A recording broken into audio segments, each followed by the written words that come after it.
Welcome to the Elaborate Topics podcast, where we focus on lab-specific strategies for medical laboratory professionals. We're proud to be the healthcare detectives that work behind the scenes to get the results needed to influence medical decisions. Let's grow together and jump right into the lab.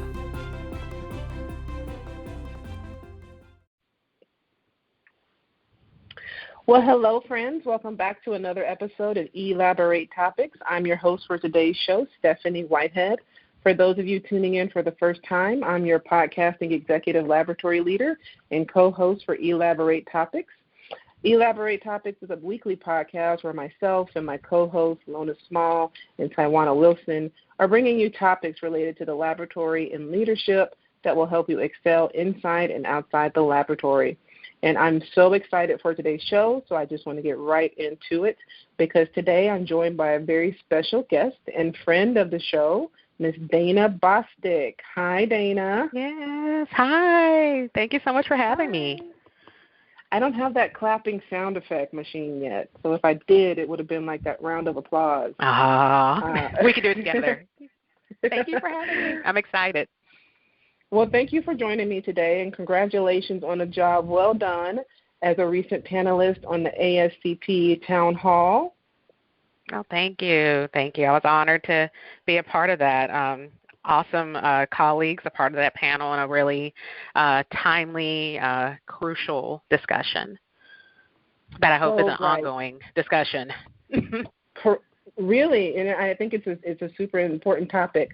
If you're listening to the show and you missed the August 6th ASCP Town Hall where Dana and other panelists discussed, like Dana said, the very timely issue of laboratory diversity and health equality, you can go to ASCP.com and view a recording of the webinar.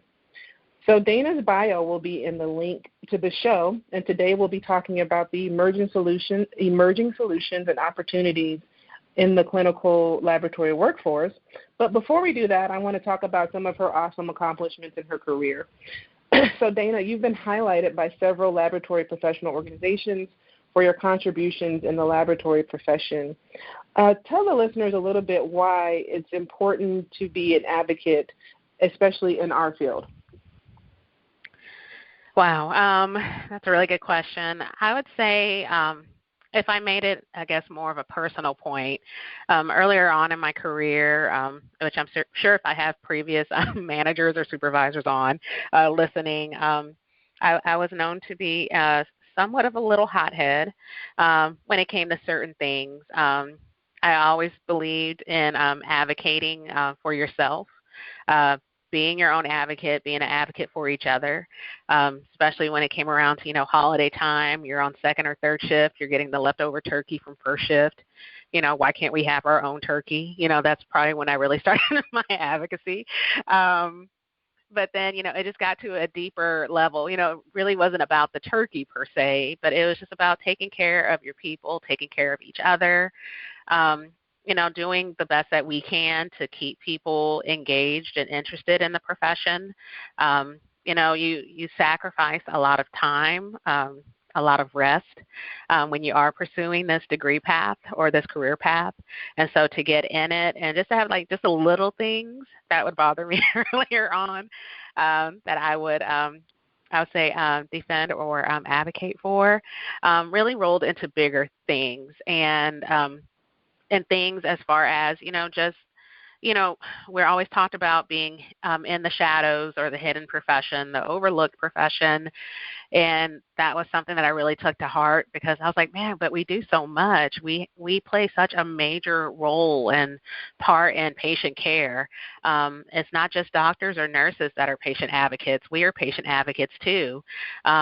If only people can see us publicly and the errors that we prevent and the lives that are saved by the, information that we generate, contributing to that clinical decision-making process.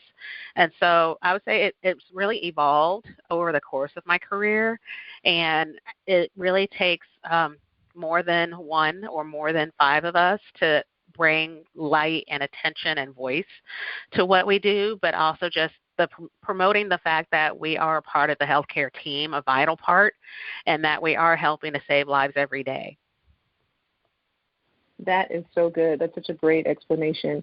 And you've got the perfect background to be an advocate for the laboratory profession because your background is pretty wide-reaching and very broad, including infectious disease testing, immunohistochemistry, learning and development, interprofessional education, and healthcare stimulation.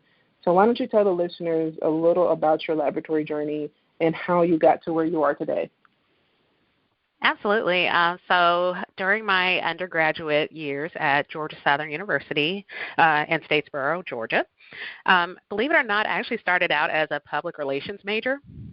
And I really wanted to go into PR. I know it's hard to believe, right? Really? And and so I started on that path. However, growing up, I always wanted to be in healthcare. I was always very passionate about healthcare as a whole, especially given the health status of my mom. My mom is a 4-time cancer survivor, so very strong lady. But thank you.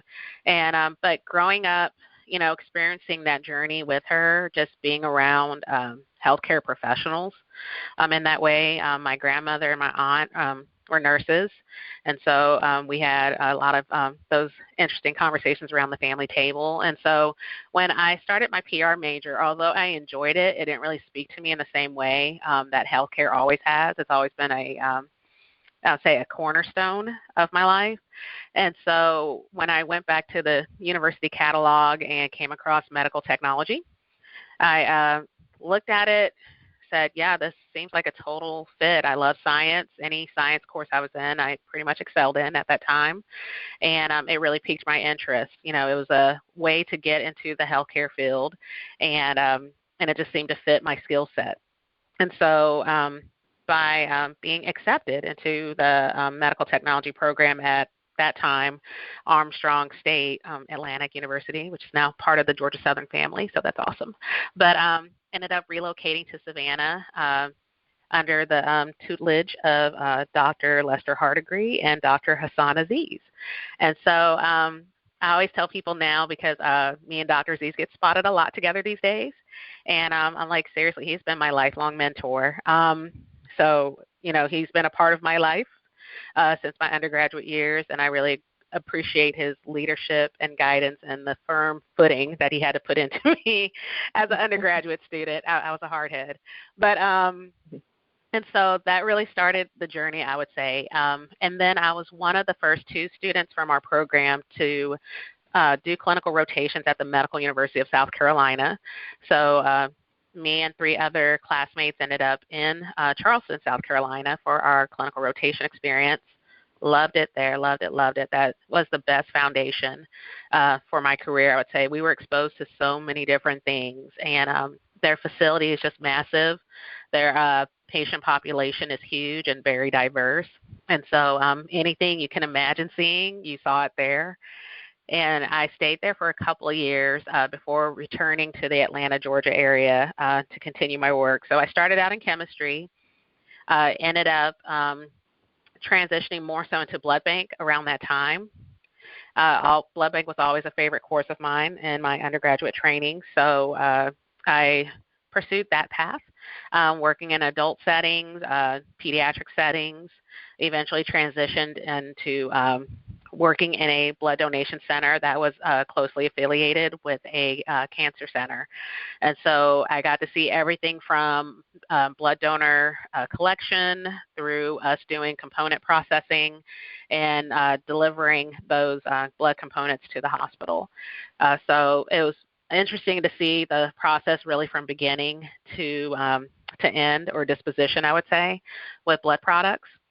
And that experience created a really good foundation for me to go into infectious disease testing, where we actually performed all the testing on blood components, I would say. So that was a really great, journey. But even in that journey, I was exposed to flow cytometry testing.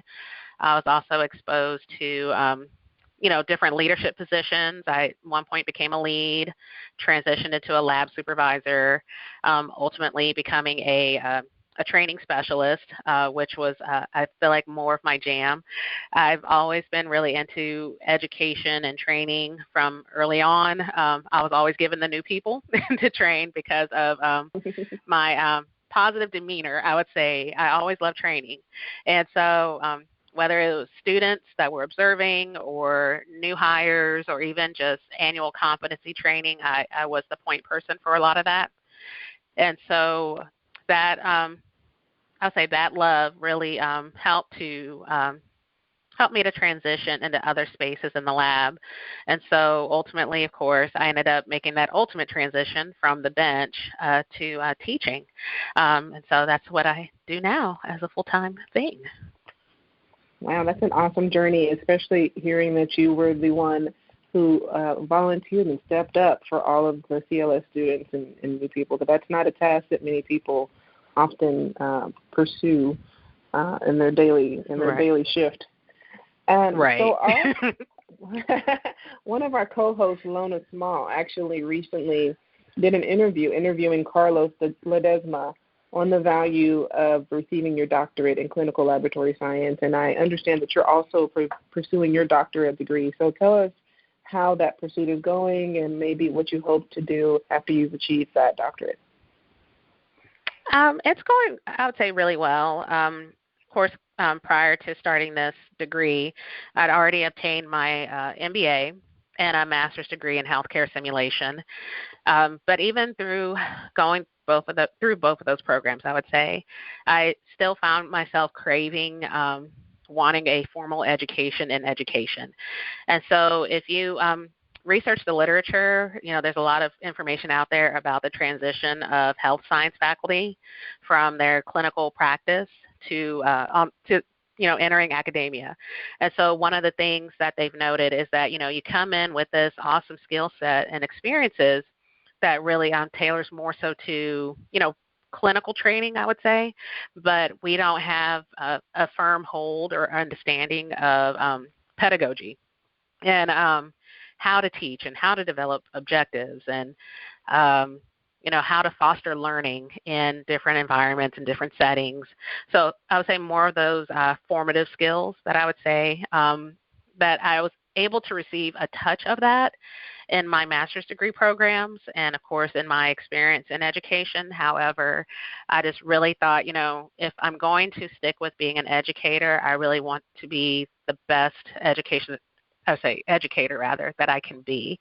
And so in pursuing my doctoral degree in education, I'm hoping to come out on the other end of it, one, a better researcher, and two, a more well-rounded educator so that I can give the most or the best of myself in helping to prepare that future pipeline of laboratory professionals. Wow, thank you.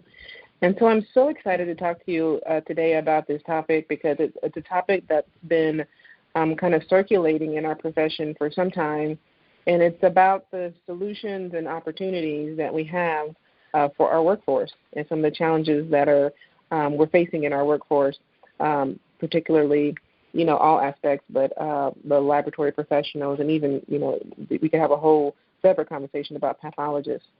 But when we talk about the workforce shortage affecting medical laboratory professors, for our listeners, if you haven't gone back, you can go back to episode 10 for myself and my co-host. In the show, should you pursue an advanced degree or certification, we touched on in the beginning of the show the workforce shortage, and there was an 2018 ASCLS source that projected a 13% increase nationwide in the need for laboratory professionals. However, with the workforce shortage, would we be able to, or kind of the negative perspective of us being able to meet that demand on the increased need nationwide for our profession? So what's your take on our shortage? What's your perspective on the state of our workforce as it is? I think there's multiple layers to that, especially given I know a lot of the focus or attention has been given to retirement which retirement is a huge factor, and not just on the, I would say, the clinical bench side of things, but also on the education side of it. We're losing CLS educators to retirement, and so how do we backfill those spots or those vacancies? But also given, the number of programs that we have in the country, the number of spots in those programs, also how are we mentoring or preparing our younger professionals to transition into these roles? Are we adequately preparing them to step into leadership positions? Are we adequately preparing them to enter into education? Also, we have to look at the barriers sadly, within our profession when it comes to pay. You'll have students that may consider coming into these programs, but they look at other professions such as nursing, for instance, and say, you know what, both are difficult or hard programs. I'd rather go the path where I'm guaranteed to make more money versus going this route where I may not be making the type of salary or wage that I feel like that I deserve. And so we have to look at, as a profession, how do we, one, increase our wages? How do we up our salaries to make them more competitive, especially given the work that we do, the contributions that we make to healthcare and to patient care. But also, how do we look at promoting our profession, once again, coming out of the shadows of healthcare and making ourselves visible to where it is a profession that attracts more people to the profession, to working in the field. But, and that's why I say there's just so many layers to this. Also, once we get people in, how are we retaining people? Are we treating people well? Are we meeting their work-life balance needs? What works necessarily for one generation may not be suitable for the next. And so how are we accommodating a multi-generational workforce and meeting the needs, the desires, but also the expectations of that workforce and vice versa? Because, we all have to be intrinsically motivated to want to, continue on this path or journey within this field. And I think it's harder when you don't feel recognized for the work that you're doing. But also for some, I've heard people say, well, I've become bored. I feel complacent. I'm not seeing the career path or the desired path that I want to go within this field. So I think definitely with the introduction of the DCLS, that's I'll say a new light at the end of the tunnel where, we've built on to our career ladder and potential opportunities. But I think it also speaks to, just how we can educate the public more on what we can do, how we can contribute, how we can advance. But once again, going back to that point of advocacy, we have to advocate continuously for ourselves and in fighting for the wages that we feel like we so deserve. I feel like that's super important because when you touched on all of the different layers that kind of compound and create this issue of this workforce shortage, a lot of these are really relevant, and a lot of them, as a laboratory leader myself, are things that you're actively trying to combat every single day. We sit and look at our retention rates, and we, intrinsically study exit interviews from people who have left our department and gone on either to transition to other areas, like you said, they've left the profession and maybe they've become a pharmacist or a nurse because they wanted to make a higher salary, or they've left us to go to another hospital. Both create an impact, a vacancy and a void that you've got to fill and backfill with another competent medical laboratory science. And really just understanding that you can only help the situation through automation so much. Mm-hmm. But at a point, you still need a critically skilled and competent blood bank professional or microbiologist who really, intrinsically understands the dynamics of the laboratory profession to help you. It's becoming harder to, have somebody who is willing to invest those number of years to gain that level of competence and then stay in your area, because, laboratory professionals, I hate to toot our own horn, but, many of them are very bright, skilled, gifted young individuals. And when you have that level of talent, it's very easy to be rude to other professions that you could perceive would be paid more and things like that. We all have bills and things to worry about outside of work, so we completely understand.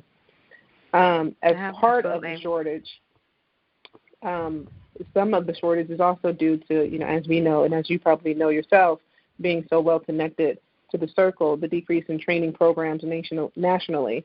And so the decrease of training programs nationally or qualified training programs nationally, coupled with the increase in need for techs, coupled with the number of techs choosing to exit the profession, as an assistant professor in a strong CLS program, is your program taking steps to combat this, or what's the strategy you guys are using right now in your workplace? World domination is our goal.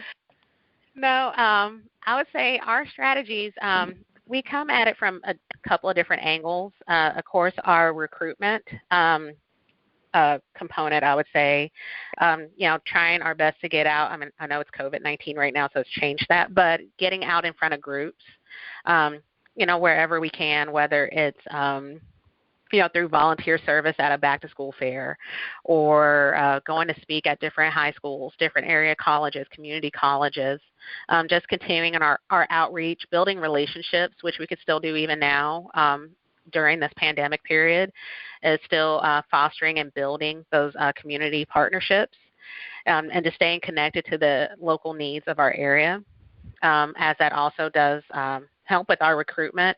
But I think also just being very engaged as much as we can, being a part of different societies or organizations such as ASCP or ASCLS. We all have our strengths, our areas of interest. We have a pretty, I'd say, sizable faculty department, and so I think that helps in our reach into these different areas. Maybe one faculty member is very strong in public policy, whereas you have someone else who is really strong in diversity, equity, and inclusion. So we really are able to hone our strengths and develop those to make us more of a formidable force, I would say, and getting out there and just staying involved and staying as engaged as we possibly can, while also keeping our ear to the ground about innovations in education. So, getting better at remote online delivery in light of COVID, being able to transition our courses that we would typically do on campus to an online format, but also still being creative or innovative in incorporating interprofessional education and simulation into our program curriculum, so that we are staying as much as we can at the forefront of CLS education, but also making sure that we're staying in tune with the needs of today's healthcare workforce.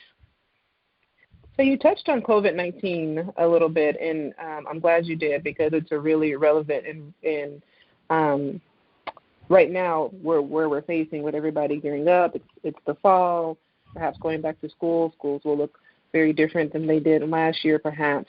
For other educators out there listening, or even for other CLS students that will be entering into a new semester coming up, talk about some of the specific challenges that you and your education team are facing right now, based on the impact of COVID-19 on the education system, and perhaps how do you foresee educational programs or clinical rotations changing to adjust and adapt to the new guidelines that have been put in place to maintain safety during this pandemic, such as social distancing, all of those things?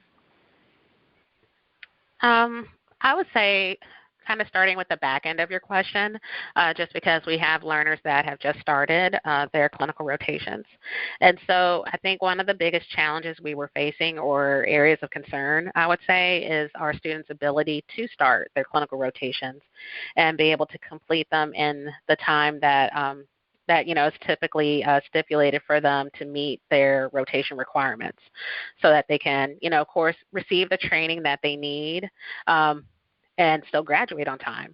And so, that's where, once again, that having a really good relationship with your community partners, with your host institutions, having that open line of communication, making sure that we're addressing any concerns or alleviating any concerns.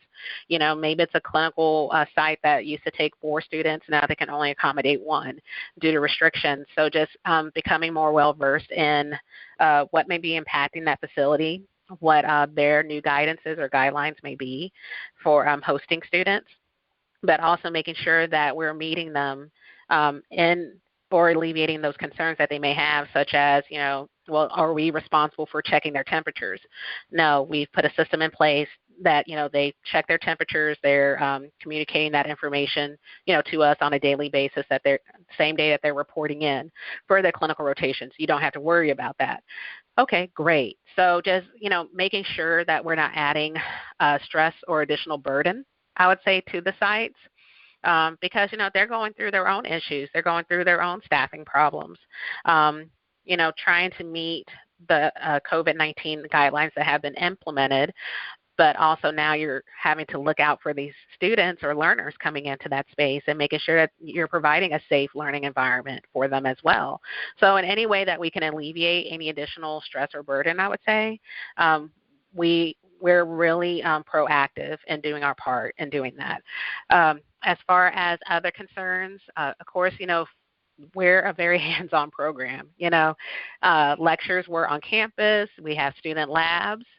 So, reconfiguring that student laboratory space to once again make sure that, because safety is our number one concern for our learners. So how do we make this space productive yet safe? Do we need to add more PPE, make sure that we're well stocked with masks and hand sanitizer and wash stations and, making sure our hallways are clear to accommodate social distancing? What do we need to add? Plexiglass dividers, how do we need to order even more supplies so that learners are not having to share as much? So these were all, we've had several meetings, weekly meetings, really discussing this and brainstorming and just coming up with ideas to really make sure that, we can still provide a quality, effective educational experience without sacrificing safety, as a part of that. So I would say just having that natural concern. We're all human, and, as educators, of course, we're focused on what we're doing in the academic environment, but we have our families at home as well. And so, trying to balance both of those worlds, it could take its toll. We take it home with us every day.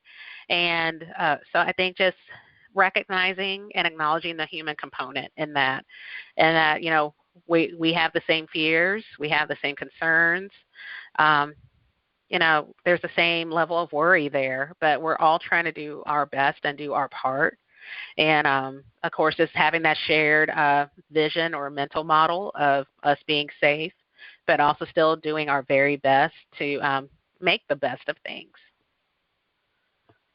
Those things are so true. And I would say if you're a person like me operating in a laboratory, one of the advices I would also give is try the best you can to maintain a relationship with the CLS programs that you operate with, because as we're talking about, needing assistance in our workforce, the CLS program is the one of the best resources you could have as a laboratory leader or a laboratory hiring manager of a new stream of qualified applicants coming into your laboratory.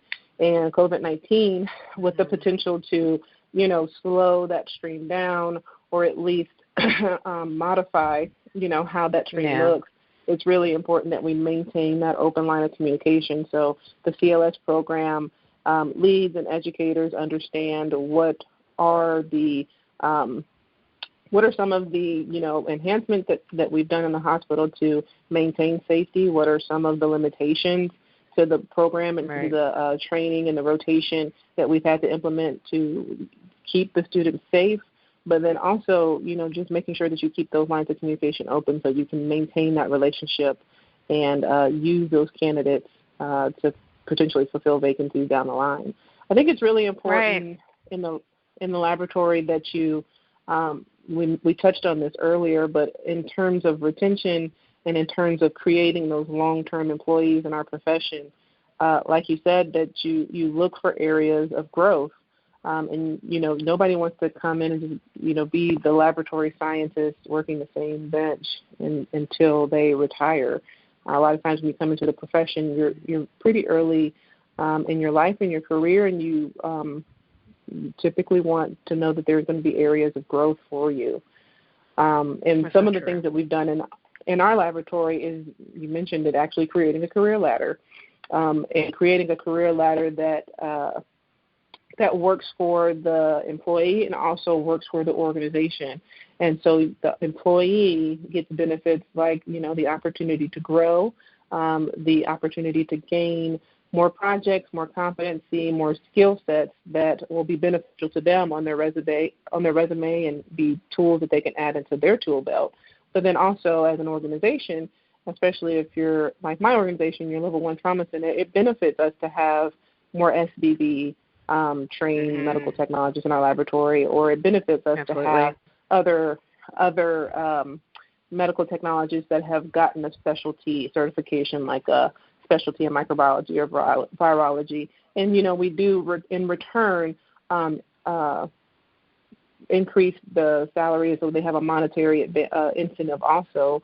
But wherever possible, I would suggest that laboratories try to partner with the human resources and their administration to create those ladders within the laboratory, because sometimes, clinical laboratory scientists to supervisor or clinical laboratory scientists to lead, historically there's a long line to get those positions based on hierarchy and tenure within the laboratory. Right. And, sometimes that's not fair. You're not fully using the advantage of the skills and the knowledge set on your team if you're just waiting for the oldest tech to take the next job. So there's a lot of people on your team that can help with validations, write validation plans, assist with, programming, assist with, other IT issues and other things like that if we gave them the chance. So true. I agree. Something else that I wanted to get into is you and I, before the show, had talked about medical laboratory sciences, understanding that there's alternative ways to operate within the field rather than leaving the field altogether, and that would be to pursue being an educator. So why do you think it's important for professionals to consider the education route rather than leaving the field altogether? For me, it's just, I'm like, you went to school for this, You've acquired, all this great content knowledge and clinical expertise. You have something to offer and to give back, whether you realize it or not. And being an educator wasn't really necessarily in my face, I would say. I honestly didn't even consider it until I received a call from a coordinator out in Phoenix that mentioned, hey, I looked at your LinkedIn profile, and I think you'd be great, going into this line of work. What do you think? And I was like, wow, I never thought about that, but I have been training people all these years.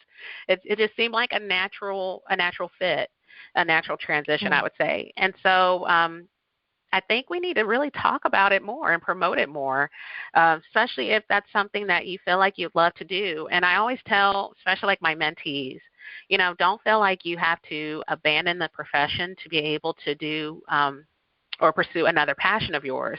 So let's say if you've always wanted to become a teacher, or you've always had a passion for education, you can become a CLS educator, so that way, we're not, losing what you've learned. We're not losing out on all that experience that, we really so desperately need, especially when we look at specialty areas like microbiology and blood bank. We need people who have that experience and that expertise. There is room to be creative and innovative in your educational delivery of that content. But also, it doesn't have to be just education per se. You can go into, health informatics or, laboratory information system development.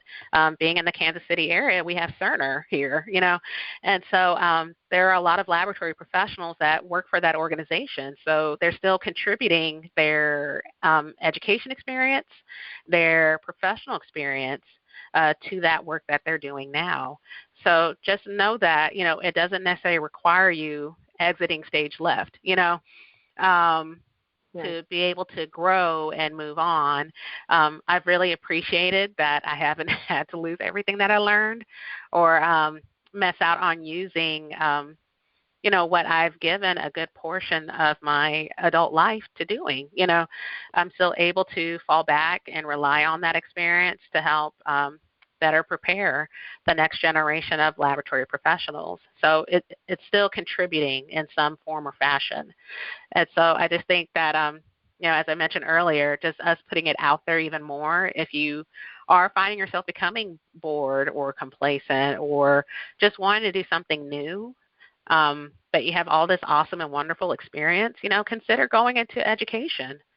There are job postings out there. We're actively looking as on this side of the workforce, I would say, for more educators to join the field. And you've talked in the beginning of the podcast about having a long-term mentor, and you just recently mentioned having mentees yourself. So in that realm, when, you have people who may be thinking and listening to this podcast and thinking, well, I was thinking about applying for, the pharmacy program. Tell us about the value of having mentees or being a mentor when it talks about this subject of keeping people in the profession. I think it's so beneficial. It's amazing on both sides of the fence. I wish we would have had these opportunities when we started out, especially when you look at organizations like ASCP, ASCLS, and AABB. All of those organizations do offer a mentorship program, whether you want to be a mentor or you need to be a mentee. And that's at any stage of your career. It doesn't necessarily mean that you are a new or entry-level lab professional or a junior faculty member at your program. You could be further down your career path, I would say, but still seek mentorship. I've been in this profession for almost 20 years altogether, and so, but I still need mentorship. I need it, and so, and it's just really, it's having a voice, I would say, and having a safe space to speak with someone about your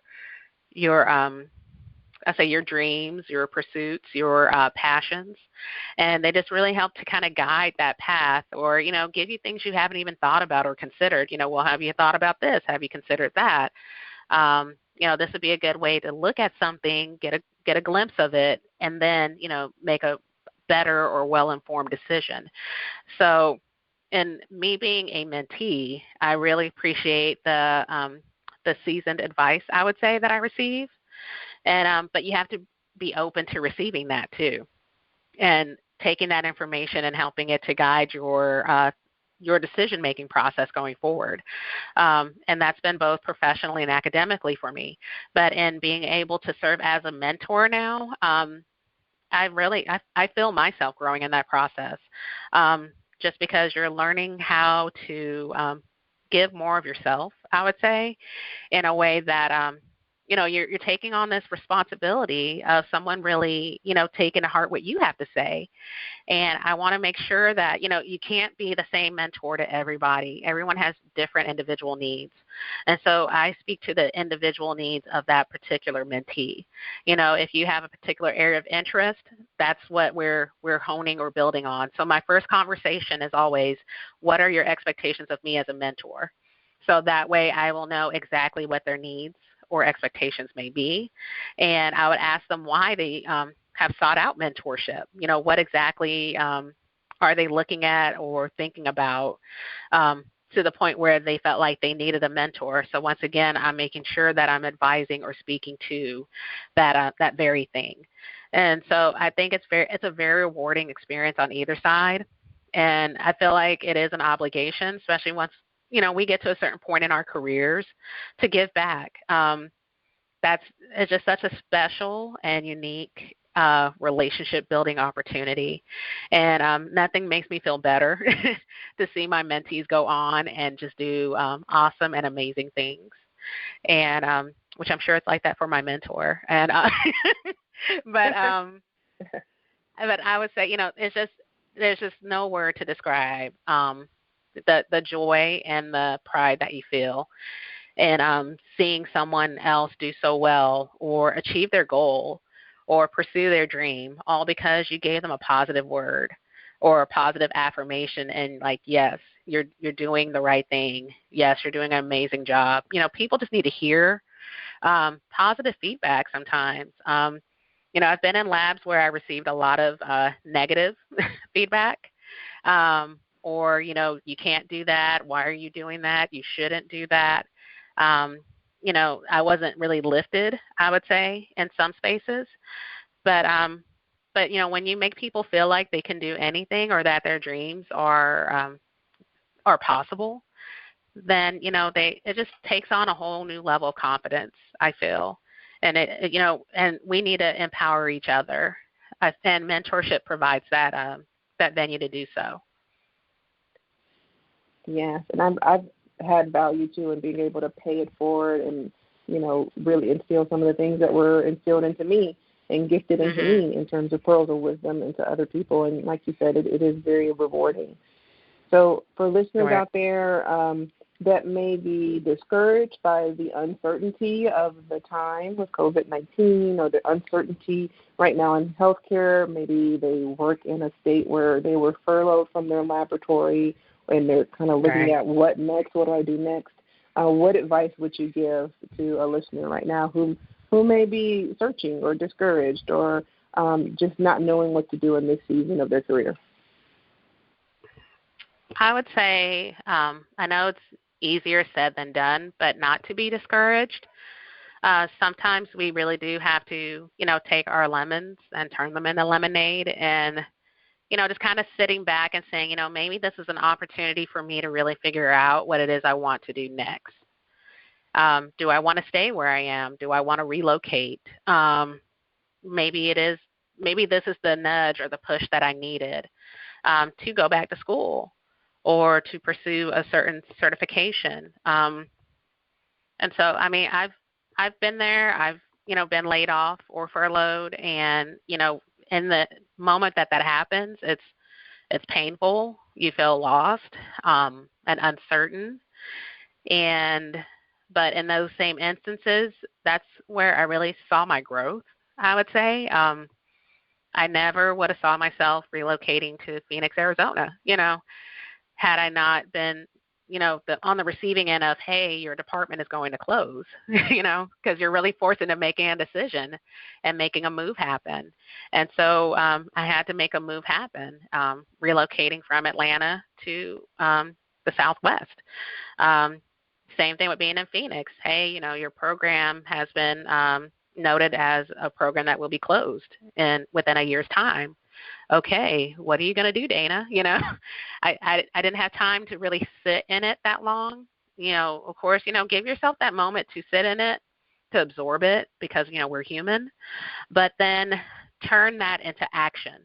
Okay, well, what is this telling me? Do I need to consider something else? And just so happened, timing-wise, I had this opportunity come up in Kansas City. Never been to the Midwest in my entire life. Would have never thought I'd lived in Kansas City. And but it took something like that to happen to propel me to seek other things that I would have never sought out otherwise. And so I see it as a nudge out of my comfort zone, I would say, into something new. And then going into something new, it has turned into a really awesome journey and growth experience. And I've had so many wonderful opportunities being in this new environment, being in the Midwest, getting to learn the Midwest. And so now I could kind of, mark that off as, yeah, I did that. But it took that period to happen to help give me the push, I would say, that I need. So instead of seeing it as a negative, see it as a nudge to inspire you to do something else, to hopefully stimulate a foundation for your next dream or the next chapter in your career. That's so true. When a door closes, another one opens. You have to be willing to walk through it. Yes. So and that's a leap of faith. Right, because I've never been to Kansas. I can only, how is it? How is the Midwest? How are you liking it? Actually, it's not bad. It really isn't. And it actually reminds me, it has some notes of the South in it a little bit. Okay. So yeah, it's been a pretty seamless transition, with the exception of winter. I grew up on the beach and in the South. Mm-hmm. That's my combined childhood. So getting used to snow is a totally different thing. But it's been good. Okay. Yeah. So even with that, I mean, that the layman person looking at you on LinkedIn and watching the success that you exhibit and show in our profession would never know that those things are in your history. So congratulations on being well recognized in laboratory profession. You've been nominated for so many awards and received so many accolades. So tell us what's next for you personally and professionally. What is next? I need to survive my doctoral program. So I would say that's really what's on my radar is successfully completing my program. I would actually be the first in my family to have that lovely doctor title. And so, anything I do, I know it's not just about me. It's really, I would say, shouldering or building what I heard it somewhere, building a legacy from ashes.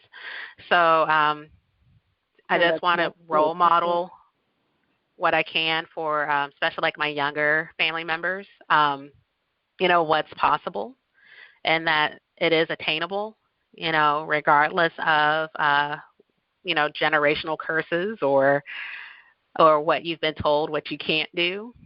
And so in achieving that, that would be really amazing and a testament to the hard work of my parents, my grandparents, and so forth. So just really honoring them in that way because I am in a position to be able to pursue that educational degree, and I need to do my part in successfully completing it. So I would say that's really where my eyes are. And, of course, just getting better at what I do, making sure that I am accessible and meeting the needs of my students, because that's really very important and crucial to me, that they're getting what they need, especially now in light of COVID.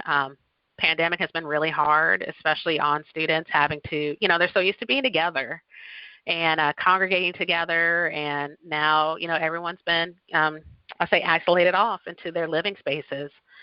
And so just making sure that everyone is well balanced and that we're meeting their needs the best that we can, and supporting their journey, So I would really say that's where my eyes are right now. Well, that's a great goal. So do you have something you can leave the listeners with that could help them in their pursuit to get better, just like you are doing in your personal life? Any apps that you use or any websites that you could recommend or books that you would request that we all look at so we can be just like Dana? Oh, gosh, don't be just like Dana. Be better than Dana. What would Dana do? Honestly, because I'm in school, I don't have time for apps so much or non-school related reading. But I would say resource-wise, if you are not plugged in already, get plugged into a professional organization. That is my biggest piece of advice. We need more people, especially those earlier on in the profession, to become locked in and engaged in these professional societies. So whether it is ASCP, ASCLS, AABB, ASH, ASM, you name it. There are so many opportunities, growth opportunities, when you really get connected. I've heard some say, I don't care about, growing a network per se. I'm like, but you need a network, especially in those times where you do need reference letters, for instance, when you decide you want to go back to school. Or if you want other job opportunities, just be able to reach out to someone in another part of the country and say, hey, I was laid off or furloughed. Do you know anyone who may be hiring? And so that's my like biggest piece is getting yourself connected, getting yourself plugged in, and not just simply just being a member, but becoming a volunteer on special committees or special groups, and make sure it's your area of interest. Like if you're really passionate about diversity, for instance, there are diversity, diversity advocacy councils or diversity and inclusion committees. If you're more into public health policy, there are special committees for that. If you're an educator, there's those opportunities as well. I say one of the biggest things that has helped me along the way is saying yes. A lot of people know that I say yes to almost everything. And that can probably overfill my plate a lot, but it's been very rewarding. Even saying yes to things that appear challenging up front. Challenge is good. Challenge is good for growth, I would say. And so yeah, just, expand yourself in any way that you can, especially given what you may want for yourself or want to be able to accomplish within your career. So that would be my advice, I would say. And as we wrap it up, tell the listeners how they can learn more about you or reach out to you. Sure. So when I do have time, you can find me on Twitter. My handle there is @thatlabchick. And then I'm also on Instagram @hello, I am that lab chick. And you can also find me on LinkedIn under Dana Bostic. Well, thank you. Thank you for joining us today, Ms. Dana Bostic. It was a joy and a pleasure and an honor to talk to you. Thank you to the listening audience for tuning into this show today. And we hope for you to come back and be a regular guest on the show. This was awesome. And yeah, I would love to come back. A lot. I think you gave us a lot to think about, so thank you. If you'd like what you heard today and you want to listen to our previous shows, please subscribe to directimpactbroadcasting.com. Remember to email us at elaboratetopics@directimpactbroadcasting.com to learn more about this topic and to maybe give us suggestions about other topics or even to be a guest on our show. Like I said, I'm your co-host, Stephanie Whitehead. You can follow me on Facebook or LinkedIn or Instagram at Stephanie Y. Whitehead, Stephanie Whitehead on Facebook. Please tune in to next week's show where we'll have another amazing episode of Elaborate Topics. And until then, have a good one. Thank you, Dana. Thank you.